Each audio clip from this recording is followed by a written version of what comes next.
Hola, gracias por venir. Vamos a empezar la sesión del día de hoy del seminario de becarios.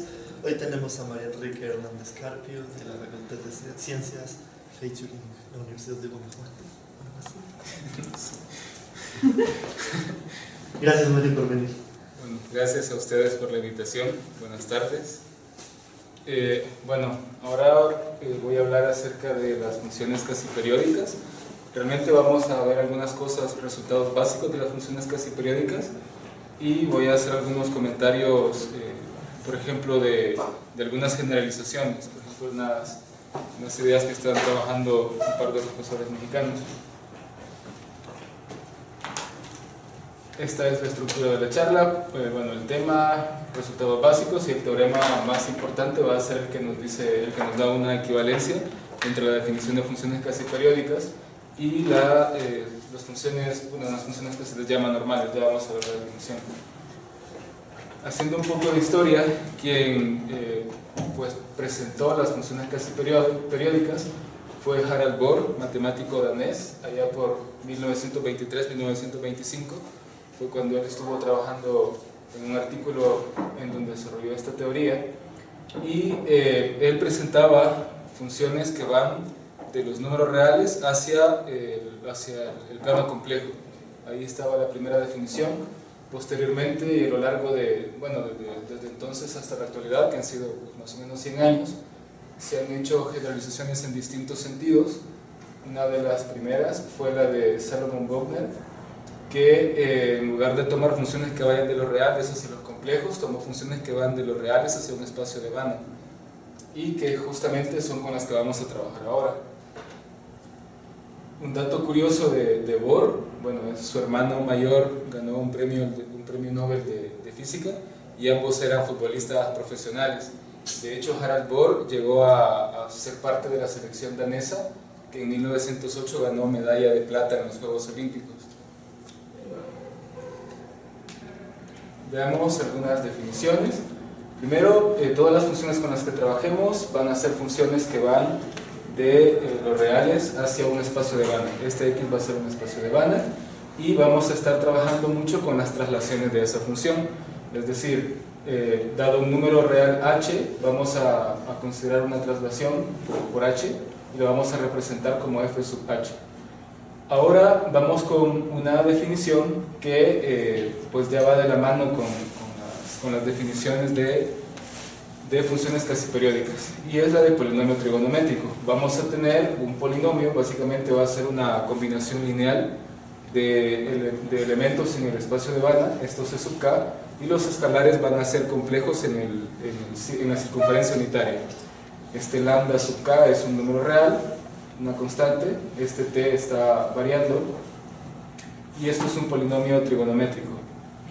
Más adelante vamos a hacer comentarios de que las funciones casi periódicas se pueden definir como límites uniformes de este tipo de polinomios. Otra definición, ahora sí, la que vamos a manejar aquí como definición de función casi periódica, es dada la función f va a ser casi periódica si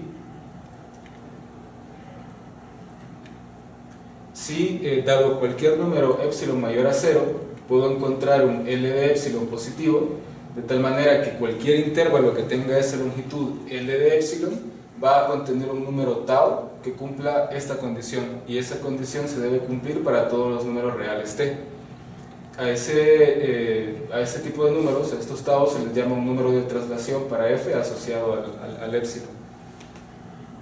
Y esa es observación de ahí. Otra definición es una función de los reales es un espacio de Banach, va a ser normal si cualquier conjunto de traslaciones de f tiene una subsecuencia que sea uniformemente convergente en el sentido de la norma, es decir, la convergencia utilizando la norma del espacio de Banach. Existe una equivalencia entre la definición que tenemos acá de función casi periódica, la de funciones normales, y la de funciones que se pueden aproximar mediante polinomios trigonométricos. Es decir, las funciones casi periódicas se pueden definir de esas tres maneras. Nosotros vamos a ver ahora la demostración de la equivalencia entre estas dos, y de la otra solamente una dirección, la equivalencia entre las casi periódicas y las que se pueden aproximar por polinomios trigonométricos. Y justamente, bueno, una función tiene la propiedad de aproximación. Si dado un epsilon mayor a 0 existe un polinomio trigonométrico que depende de epsilon, de tal manera que todas las imágenes de f, es decir, f de t, esté a distancia menor a epsilon del polinomio evaluado en t para todo t real. Ahora empezamos con una serie de resultados básicos de funciones casi periódicas y algunos de estos los vamos a usar en la demostración del teorema más importante que vamos a ver ahora. Y bueno, primero tenemos que las funciones casi periódicas están acotadas. La idea, a grosso modo, va a ser centrarnos en un intervalo de longitud fija y luego ver que está acotada en ese intervalo, y por la casi periodicidad de la función pues va a estar acotada en todos los reales. Tomamos en este caso el epsilon que se mencionaba en la definición de función casi periódica, lo tomamos como 1, y pues a ese epsilon igual a 1 le asociamos un número L positivo, de tal manera que se cumpla una desigualdad como esta que estoy señalando ahí para todo número real t, como la desigualdad que aparece acá arriba, como esa.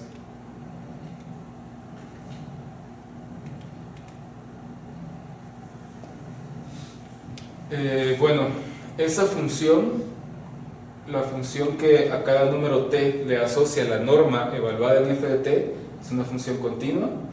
La f es por definición continua, luego la norma es continua, todo esto es continuo, y tendríamos una función real, que va de los reales en los reales, y que es continua en un intervalo cerrado, este de longitud L. Ahí la función va a estar acotada, y por la casi periodicidad de f va a existir un número tau, de epsilon traslación, de tal manera que lo puedo tomar en este intervalo de acá. Notemos que la longitud de ese intervalo es L, así que cumple con la condición de la definición de función casi periódica. Y bueno, luego solamente utilizamos la desigualdad del triángulo, sumando y restando f de t más tau. La primera el primer número que aparece en esa suma lo puedo acotar por la casi periodicidad de f, lo puedo acotar con epsilon igual a 1. Y este otro número pues lo acoto con m. Era la cota que había tomado en ese intervalo, y eso es en un intervalo fijo, pero por la casi periodicidad de f, pues ese comportamiento se va repitiendo en todos los reales, y ya tendría que la función está acotada. Por otra parte, tenemos que toda función casi periódica es uniformemente continua. En este primer párrafo simplemente hacemos una observación. Vamos a tomar un intervalo conveniente de nuevo, y vamos a observar que dentro de ese intervalo, al tomar cualesquiera dos puntos t' y t', los podemos acotar convenientemente. Bueno, nuevamente tomamos un epsilon cualquiera positivo. Para ese epsilon puedo encontrar, o existe un L de epsilon, de tal manera que en cualquier intervalo de longitud L podamos encontrar números de epsilon traslación, unos tau, de tal manera que se cumpla pues la desigualdad que aparecía en la definición.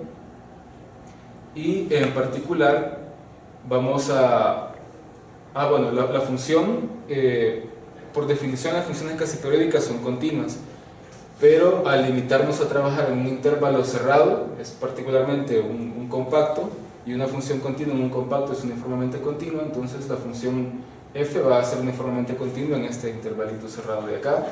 Y luego podemos encontrar este delta, es decir, dado el epsilon que estaba antes, podemos encontrar este delta de epsilon, de tal manera que para cualesquiera dos números t' y t' a distancia menor que delta, pues sus imágenes estén a distancia menor que epsilon entre 3.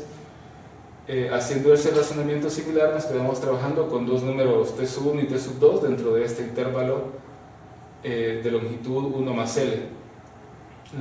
El intervalo se toma convenientemente para que todo funcione bien, y lo que pedimos también que esos dos números estén a distancia menor que delta, y luego tomamos dentro del intervalo que va desde menos t1 hasta menos t1 más L un número de epsilon traslación. Un número de epsilon traslación, pero para epsilon entre 3. Con esto tenemos que el número t1 más tau está dentro del intervalo de C a L. Eso lo podemos ver simplemente haciendo la resta de tau menos el límite inferior de este intervalo y el límite, y haciendo la otra resta con el límite superior del intervalo, y vemos que eso se cumple. Y de manera similar vemos que este otro número, el t sub 2 más tau, también está dentro de este intervalo de acá, y esas dos pertenencias nos van a servir para acotar estos términos que aparecen luego de aplicar la desigualdad del triángulo. Y con eso, bueno, lo que estamos acotando es f de t sub 1 menos f de t sub 2. Recordemos que t sub 1 y t sub 2 tienen la característica de estar a distancia menor que delta, y son dos números cualesquiera dentro de este pequeño intervalo que estaba definido pues, de manera arbitraria, solamente a partir del L que habíamos tomado. Aplicamos la desigualdad del triángulo, acotamos cada uno de estos términos y ya obtenemos que la función es uniformemente continua. Esto de acá, bueno, algunas de estas, sobre todo vamos a usar este resultado, nos está diciendo que a partir de las funciones casi periódicas podemos definir funciones casi periódicas multiplicando por escalares o haciendo traslaciones. Y por otra parte, si tomo la composición de una función casi periódica con la norma, también voy a tener una función casi periódica. La que vamos a usar es esta de que las traslaciones son casi periódicas, y esta me parece también de que la composición con la norma es casi periódica. Y la demostración pues es básicamente escribir la definición.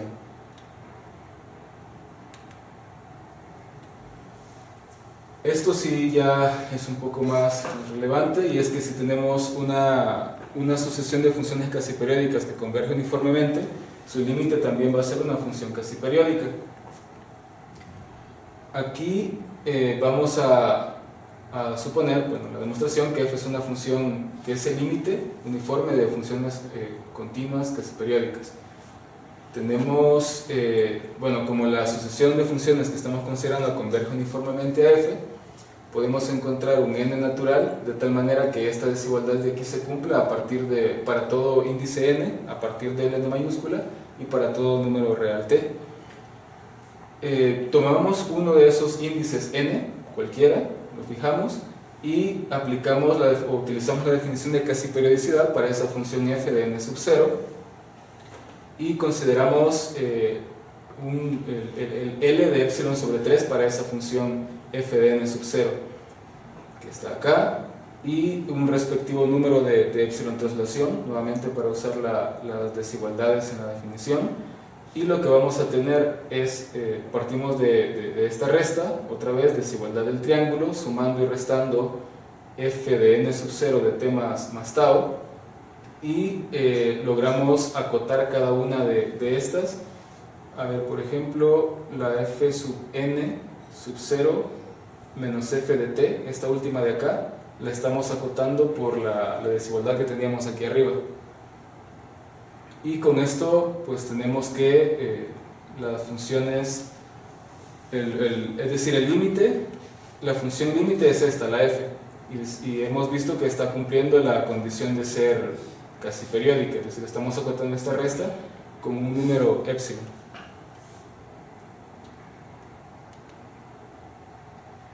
Este es un comentario general, pero que se va a usar en la siguiente demostración, y es que, bueno, definición de un espacio, de un conjunto, perdón, que sea precompacto. Tenemos un espacio, un conjunto K, un espacio métrico X, en este caso pues es un espacio de Banach, así que es un espacio métrico, y se dice que K es totalmente acotado si existe un radio, un R mayor a 0 y una cantidad finita de bolas con ese radio fijo, de tal manera que el conjunto K lo podemos meter en la unión de todas las bolas. En los espacios de Banach, en particularmente, que es con los que estamos trabajando, eso es equivalente a decir que el conjunto, bueno, aquí le puse A, pero será el mismo K de arriba, para cualquier sucesión que tomemos de ese conjunto va a tener una subsucesión convergente. ¿Es para toda R o existe R? Existe R. ¿Sí ves? Porque como que casi cualquier espacio lo puedes cubrir con una cantidad. Ok. Posiblemente, bueno, lo reviso pues, después, pero... Sí, vale. Bueno, la observación esta va a ser de utilidad porque vamos a estar tomando sucesiones para probar el teorema más importante que les comentaba. Bien, este resultado nos dice que si tenemos una función R, bueno, otra vez una función casi periódica, la imagen de R mediante esa función va a ser precompacto en X. Lo que nos va a servir de esto más adelante es que vamos a poder tomar la imagen de una función casi periódica y vamos a poder tomar una sucesión cualquiera y vamos a tener garantías de que tiene una subsucesión convergente. Esa es la importancia de esto. Y bueno, lo que hacemos acá es otra vez tomar un epsilon mayor a 0, un respectivo L de epsilon sobre 2 ahora, y bueno, la función f es casi periódica, por definición es continua, en particular va a ser continua en el intervalo de 0 a 1, y la función f, el intervalo cerrado de 0 a 1 es compacto, la función f es continua, su imagen mediante f va a ser un compacto, así que este conjunto de aquí es compacto, y luego podemos cubrirlo con una cantidad finita de bolas con centro en algunos puntos x sub 1, x sub 2 hasta x sub s, y de radios pues epsilon sobre 2, es lo que tenemos acá. Luego tomamos un t arbitrario en un intervalo de longitud L, específicamente con extremo inferior en 0, y tomamos un número de epsilon sobre 2 traslación dentro de este intervalo de acá. La intención de tomarlo dentro de ese intervalo es que pues al hacer la resta otra vez nos quede que t más tau está dentro del intervalo de 0 a L, y con eso tenemos, quiero ver, Creo que tú la F nada más, no es la F de BI. ¿a dónde? En el último renglón del párrafo que estaba señalando es F de T más tau, está en F de BI, porque justamente T más tau ya está en 0i, y entonces está en alguna de las bolas, ¿no? Sí, en efecto. Ajá, al estar bueno, f de t más tau, gracias, estaría en la imagen de f, entonces estaría en alguna de estas bolas de acá, y podemos específicamente utilizar esta desigualdad que f de t menos x sub y, es decir, menos el centro de la bola, está a distancia menor o igual que esta suma de aquí, que resulta ser pues, menor a epsilon. Y ya tenemos que se cumple la definición que teníamos acá de ser precompacto, pero como les comentaba, en un espacio de Banach lo que vamos a estar utilizando es esto otro.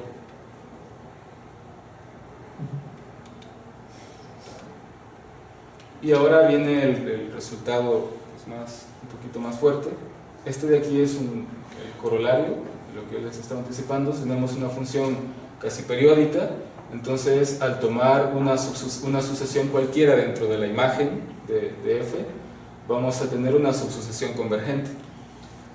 Este resultado de acá pues es la equivalencia entre las funciones, pues nos va a dar la equivalencia entre las funciones casi periódicas y las funciones normales.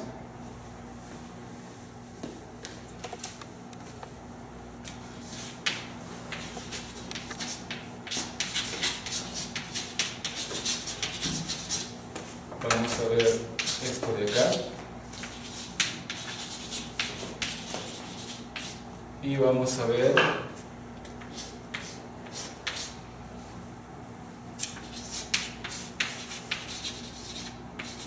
una implicación.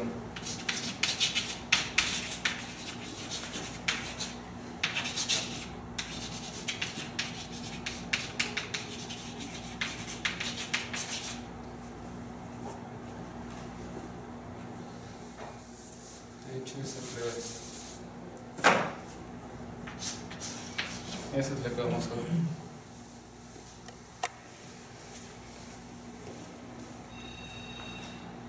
Bueno, les recuerdo la definición de normalidad es que tomo la colección de las traslaciones, lo voy a escribir por acá.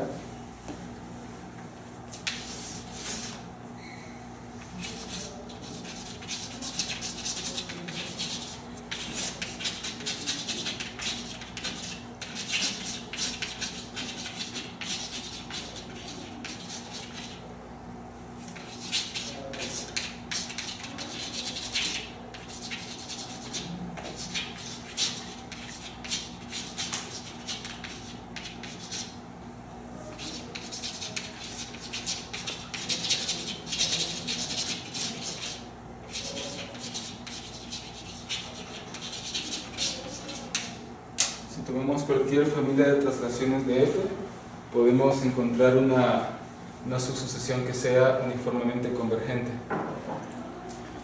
Vamos a considerar ahorita una función F que sea normal y vamos a suponer que no es periódica, que no es casi periódica, perdón. Y lo que vamos a hacer es pues, llegar a una contradicción. Primero, como la función no es casi periódica, vamos a tomar un epsilon, pero en este caso, dado cualquier L mayor a 0, vamos a poder encontrar un intervalo de longitud L que no tiene número de epsilon traslación para esta función F. Es decir, si volvemos a la definición, aquí. En esta definición, si la función es casi periódica, al tomar un epsilon positivo, podemos encontrar un L de epsilon, de tal manera que dentro de cualquier intervalo de longitud L,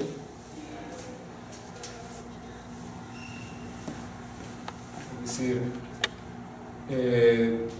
tengo los reales, y luego me fijo en un intervalo de longitud L, en alguna parte arbitraria, y ahí tengo garantizado por la definición que va a existir un tau que cumpla esa desigualdad de allá.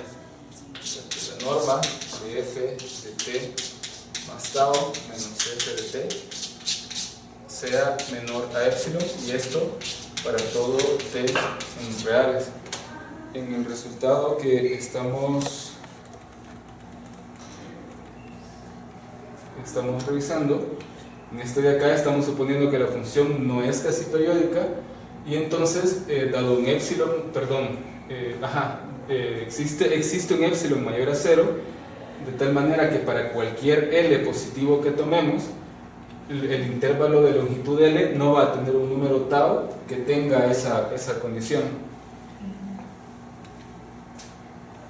Y lo primero que hacemos es tomar un L conveniente, bueno, primero un H1 arbitrario cualquiera, y tomamos un intervalo formado con extremos A1 y B1 de tal manera que se cumpla esta condición, que la longitud del intervalo sea más grande que 2 veces la norma de H1.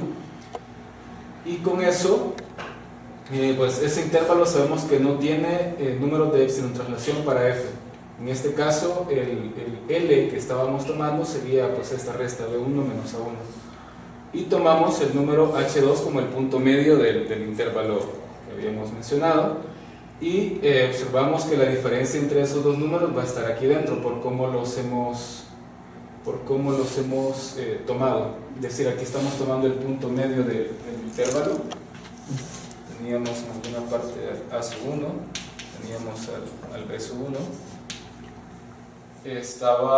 Esto de aquí es más grande que 2 veces la norma de H1, y estamos tomando el H2 como el punto medio de ese intervalo. Entonces, ¿quién es H1? H1, ¿cualquier número? Sí, es un número cualquiera. Cualquiera. Entonces vamos a tener que se cumple esta pertenencia. La diferencia de H2 con H1 va a estar dentro del primer intervalo. Pero como dentro de ese intervalo no había un número de epsilon traslación, tenemos garantía de que esta desigualdad de acá se cumple. En este caso, pues esta resta H2 menos H1 le estamos sustituyendo en lugar de este tau que teníamos aquí. Ahora vamos a construir otro término, un H3, de la siguiente manera. Otra vez consideramos un intervalo en principio de extremos arbitrarios A sub 2 y B sub 2, pero que cumplan esta condición, que la longitud del intervalo sea mayor que 2 veces la suma de H1 con H2. Y nuevamente tomamos el H3 como el punto medio del intervalo. Haciendo pues un razonamiento parecido al que veíamos antes, observamos que estas dos restas, H3 menos H1 y H3 menos H2, están dentro del intervalo que hemos construido, y nuevamente, como en ese intervalo de extremos A sub 2 y B sub 2 no hay número de epsilon traslación, tenemos garantizada que se cumple esta desigualdad de aquí, donde el supremo, perdón, no lo puse, se está tomando sobre todos los X reales. Y pues de esa manera seguimos construyendo una sucesión de los H sub n, esta que está aquí arriba, de tal manera que se cumpla esta desigualdad para cualesquiera dos índices I y J distintos entre sí. Y luego de la desigualdad, de la igualdad que aparece aquí arriba, esa igualdad de supremos, lo que tenemos es que este número de acá, el supremo de las normas de los f de x más hj menos f de x más hi es mayor a epsilon, pero en este caso esto del supremo que tenemos ahí, lo que está representando, lo podemos reescribir de esta manera, como el supremo de f, o la traslación por h sub j evaluada en x, menos la traslación por h sub i evaluada en x, y el supremo sobre todos los x en los reales. Con eso, lo que hemos construido es una familia. Tenemos esta familia de traslaciones, h sub j, traslaciones de una función que no es casi periódica, pero que esa función f, recordemos, tenía la propiedad de normalidad, lo que está allá. Toda familia de ella debe tener una sucesión normalmente convergente, pero aquí se ha construido esta familia de las f sub h sub j que no es normalmente convergente, lo cual lleva a una contradicción que viene de haber supuesto que la función no es casi periódica. Y ahí está la prueba de la primera parte del resultado.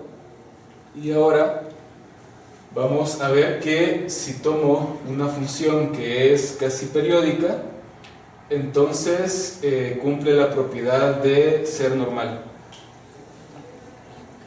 Primero, otra vez, la f en este caso sí va a ser casi periódica, y tomemos una familia de traslaciones, esa que está ahí, y parte del truco va a ser tomar un conjunto que sea denso en los reales, estos S sub n. Y lo que se va a utilizar en este caso es un argumento de estos de diagonal, de ir tomando sucesiones e ir construyendo subsucesiones que sean convergentes. Por ejemplo, del primer caso,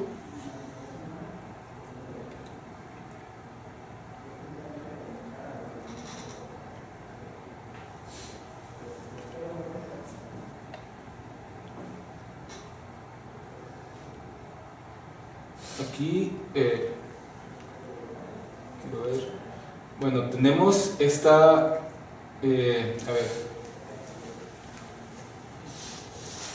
tenemos a las funciones f sub h sub n, que son las que estamos considerando.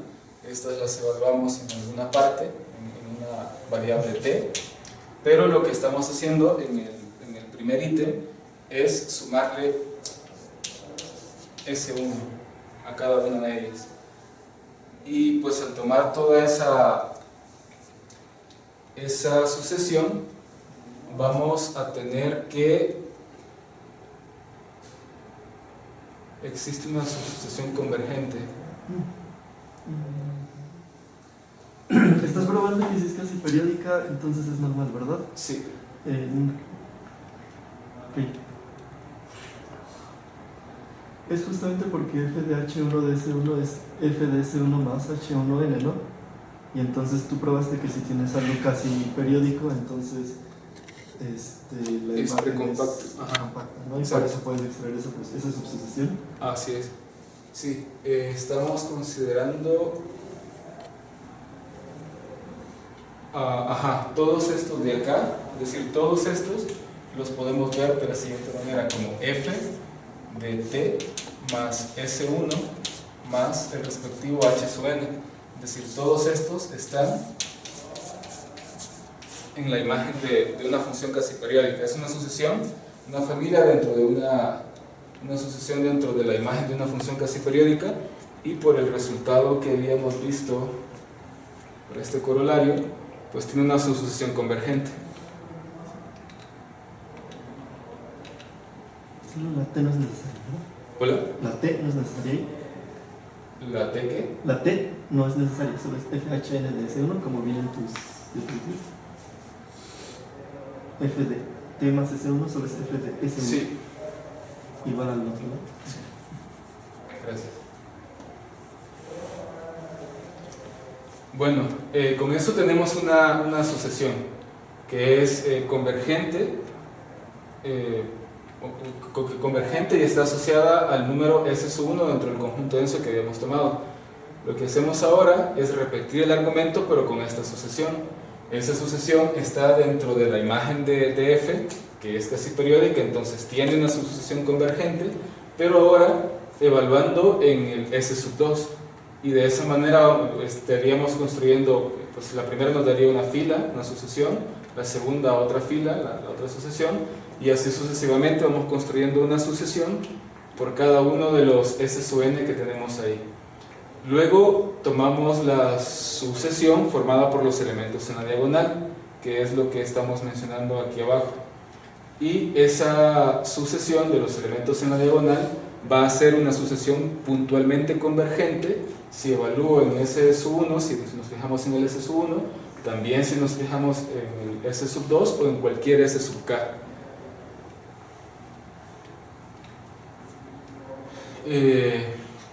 Bueno, ahora vamos a utilizar, sabemos que las funciones casi periódicas son uniformemente continuas, y para el caso tomamos un delta de epsilon sobre 5, es decir, el epsilon, entre comillas, que vamos a tomar para usar aquí la definición de continuidad uniforme, va a ser la quinta parte del epsilon con que veníamos trabajando de arriba, de tal manera que estas desigualdades se cumplan para cualesquiera x y y que estén a distancia menor al delta que hemos mencionado.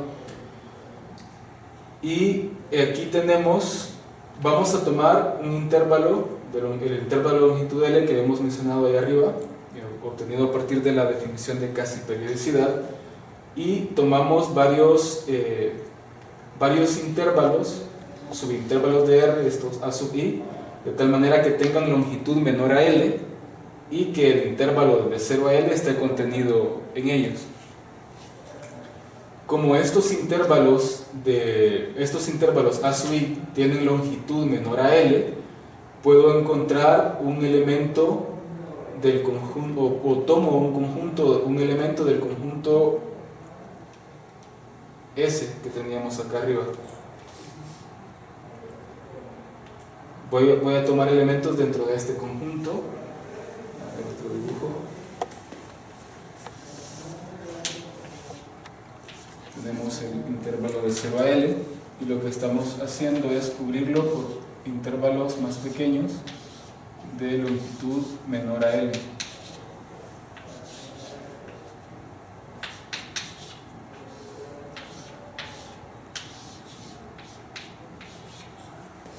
Y dentro de cada uno de estos voy a tomar un número dentro del conjunto S, que serían los números que acá se llaman los R sub I, esos de ahí.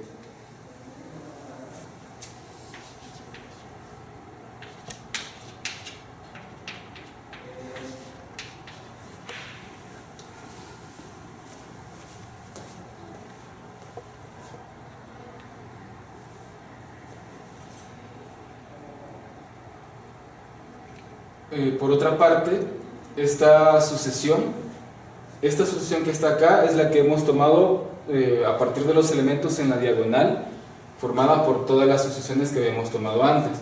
Observemos que este conjunto de los R sub 1 hasta R sub P es un conjunto finito. Y la familia que hemos tomado acá, esa sucesión, converge puntualmente en todos los elementos del conjunto S. Entonces, al ser este otro conjunto de aquí, finito, la sucesión va a converger uniformemente en este conjunto. Lo que estaría pasando, perdón por el desorden que llevo ya aquí, es que tendríamos, no sé, por ejemplo, si uno de los límites es, bueno, tengo ese punto acá, tengo el otro por aquí, lo voy a ilustrar con 2. A partir de algún n, no sé, le voy a poner n1, todos los f, le voy a poner otra letra bueno, sí, n, todos los f sub nn de S, de S1 por ejemplo, estarían cayendo dentro de esta bola de radio epsilon 1, y para este otro punto pues está pasando algo similar.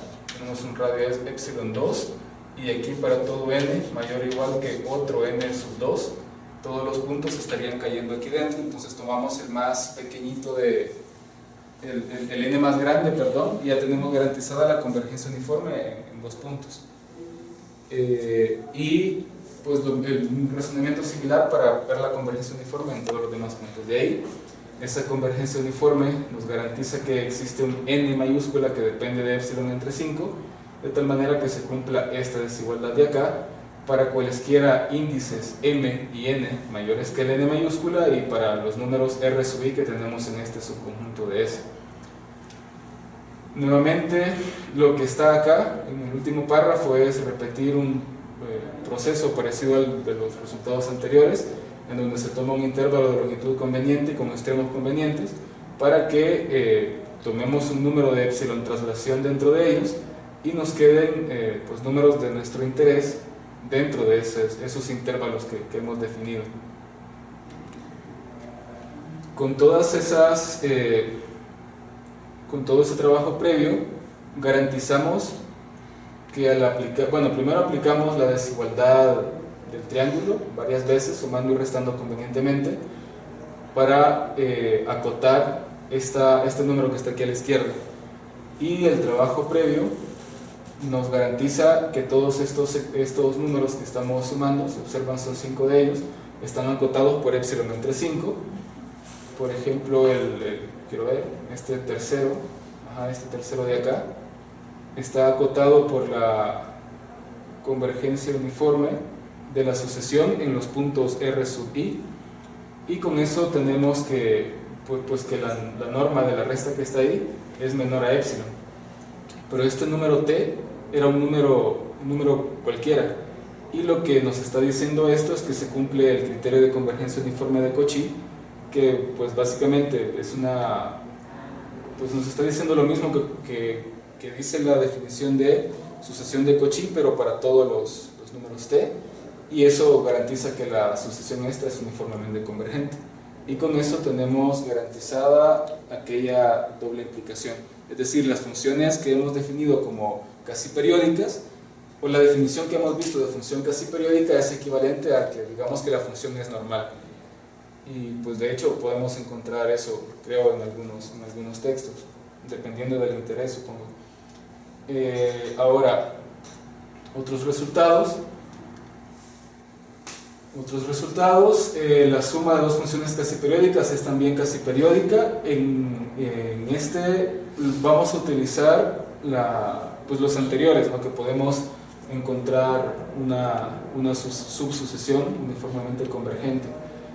Y la idea es esta: tomamos las dos funciones casi periódicas, vamos a ver que es normal, es decir, utilizamos el teorema anterior.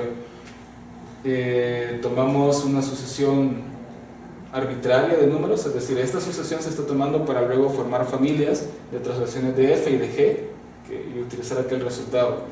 Tomamos una familia de traslaciones de f y tenemos garantizado que existe una subsucesión uniformemente convergente por el teorema anterior.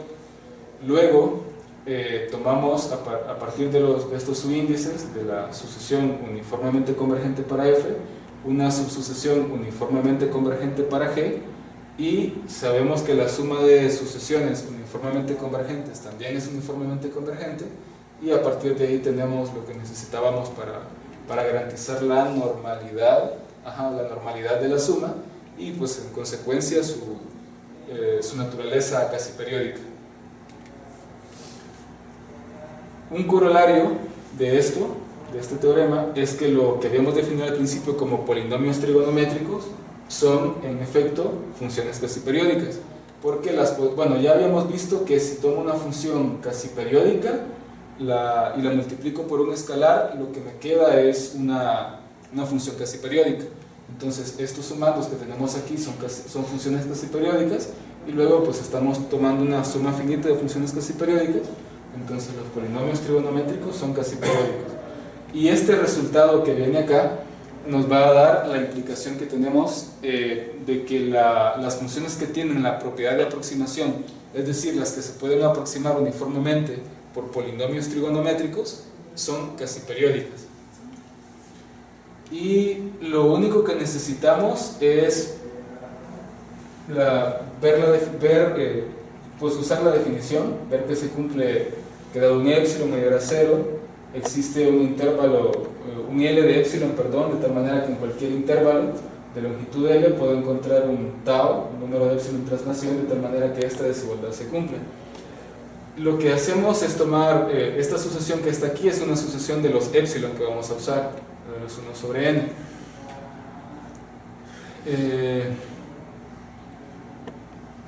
Estamos tomando una función f que tiene la propiedad de aproximación, es decir, que se puede aproximar uniformemente por polinomios trigonométricos. Estos polinomios, voy tomando epsilon igual a 1 sobre n, existe un polinomio trigonométrico t sub 1 sobre n, de tal manera que se cumple esta desigualdad de acá para todo t real. Y la función f la puedo expresar con esto como límite uniforme de funciones casi periódicas, pero uno de los resultados que hemos visto más arriba nos decía que si una función es límite uniforme de funciones casi periódicas, entonces también es casi periódica, este de aquí. Y ya con eso tenemos que las funciones que se pueden aproximar por polinomios trigonométricos son casi periódicas. Para cerrar todas estas equivalencias,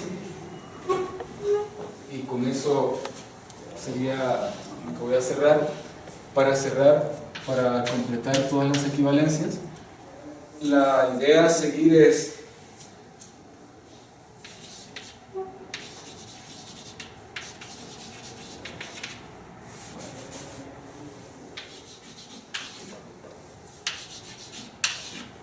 definir el valor medio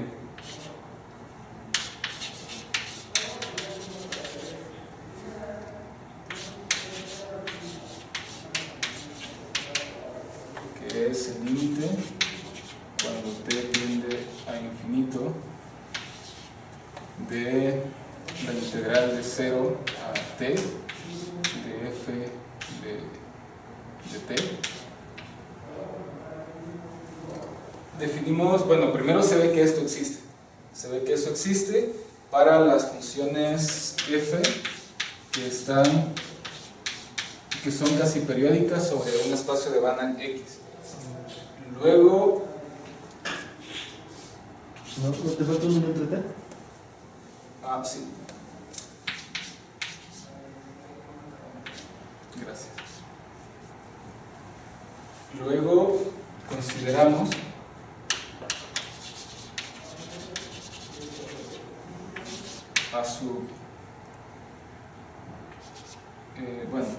consideramos esto valor medio para las funciones de la forma f por e a la menos lambda por it, y se prueba que los lambda que cumplen esta condición, es decir, que esto de aquí es distinto de 0, son una cantidad numerable, y eso esos que para los cuales esto no se anulan van a ser los coeficientes de una serie, y esa serie va a ser la serie de Fourier para estas funciones casi periódicas. Tenemos eso. Luego para cada función casi periódica le podemos asociar un polinomio, perdón, una serie.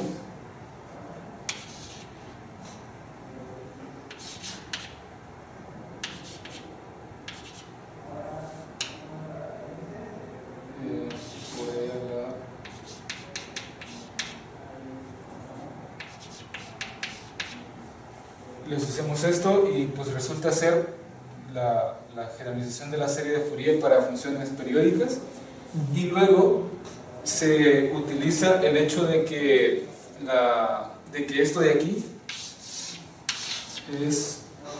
se puede aproximar, bueno, tiene la propiedad de aproximación.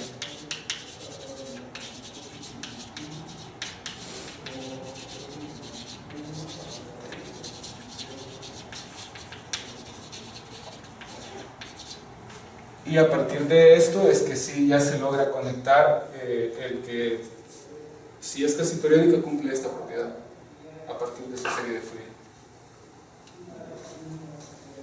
Fourier. Bueno, eso es todo. Algunos comentarios más. Es que, bueno, la bibliografía.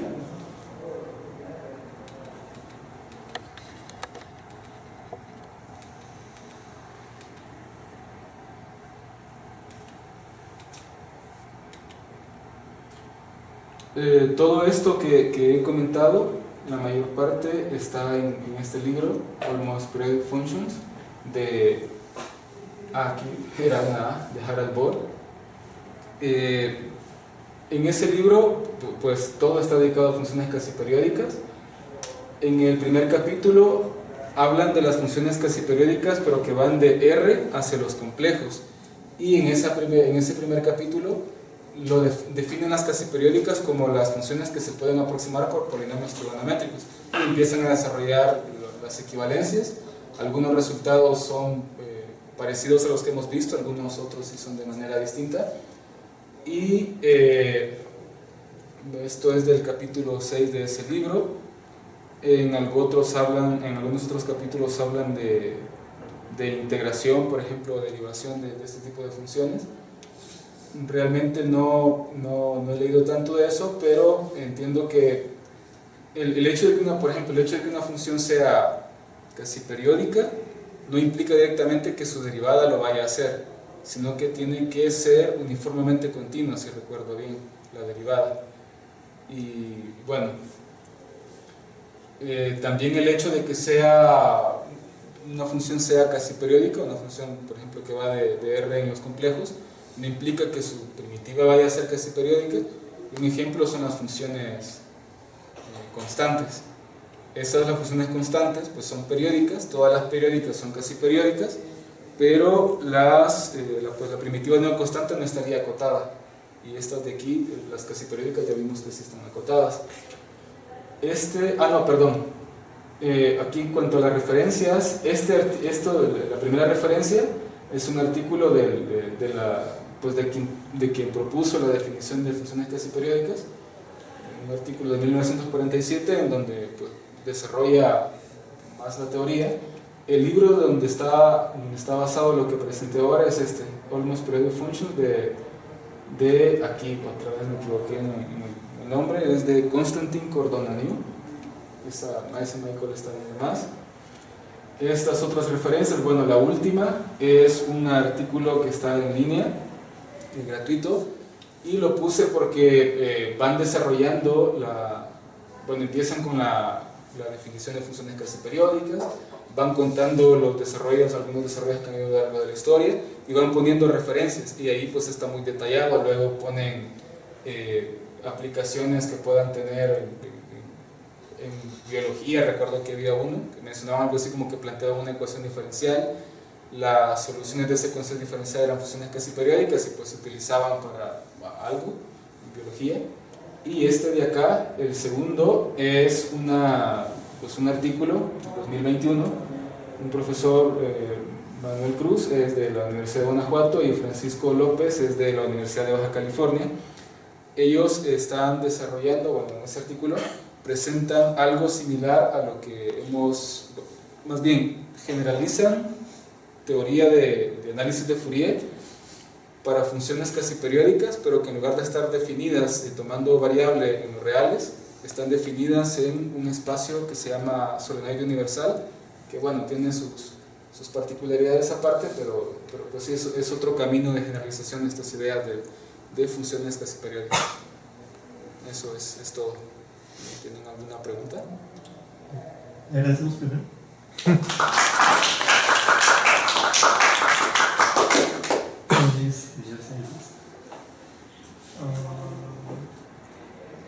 Yo tengo una duda. Aplicaciones, o sea, no aplicaciones, sino aplicaciones a matemática. O sea, ¿para qué las estás estudiando? Sí.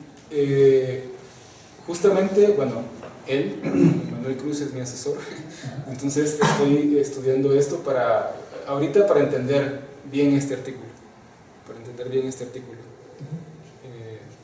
Esa es la idea.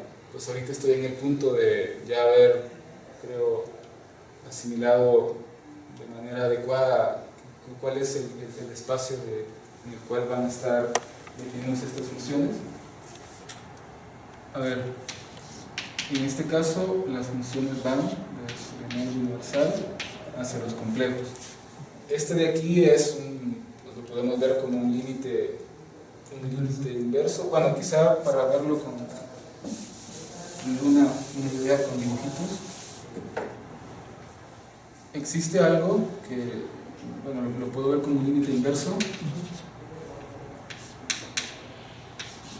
de cociente de la forma z entre múltiplos de z, entre números módulo algo. Tomamos esto es la completación profinita de z, y esto resulta tener muchas características, entre ellas que es un canto. Entonces, bueno, voy a tratar de dibujar un canto aquí. Esta sería la completación profinita de z. Y luego tomamos producto con los reales. Digamos, por cada uno de estos puntos estoy pasando una copia de R. Y luego, bueno, se puede probar que existe una inclusión que es densa de los enteros en esta completación profinita de z. Entonces define esa inclusión. A partir de esa inclusión podemos definir una acción de z.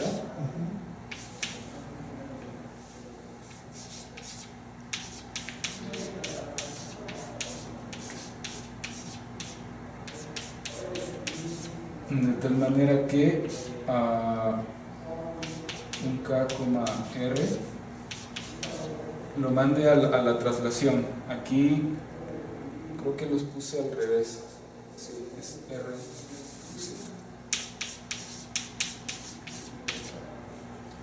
De tal manera que al primero lo traslado por la izquierda, no por la derecha. Es decir, aquí simplemente le estoy sumando el respectivo entero z, y en el otro lado traslado, pero usando la inclusión, es decir, le aplico la inclusión a este entero z y traslado por la izquierda. Y luego tomo al tomar el cociente de órbitas de esta acción, lo que estamos haciendo al tomar ese cociente es pues, estar pegando esto que está aquí, y va quedando algo que, bueno, sería como estar tomando una copia de los reales, enrollándolo así, pero por cada uno de los puntos de este cantor que teníamos, y por cada uno de esos puntos pasa una copia distinta. Bueno, pues ese es el espacio en el cual se están definiendo las funciones con las que ellos trabajan en el artículo, en este 3. Puedes entender como este solenoide que casi se cierra, como esa casi periodicidad. Pues aún no llego a visualizar eso.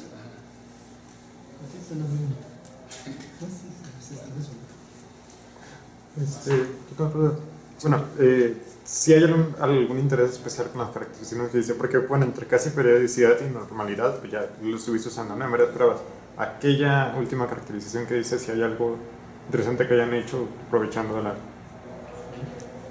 Entiendo que esto de aquí, por ejemplo, esto que mencionaba de cómo probar que la casi periodicidad, pues, si es que se periódica cumplir con esto otro, para llegar hasta ahí es básicamente después de de haber generalizado la teoría de análisis de Fourier.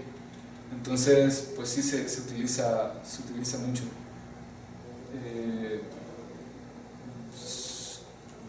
Por ejemplo, cuando en la sección donde mencionan estos resultados, pues empiezan a hacer los análogos de distintos resultados que se encuentran en el análisis de Fourier clásico, y pues sí están haciendo uso de estas funciones. Gracias. ¿Hay preguntas? Le agradecemos de nuevo.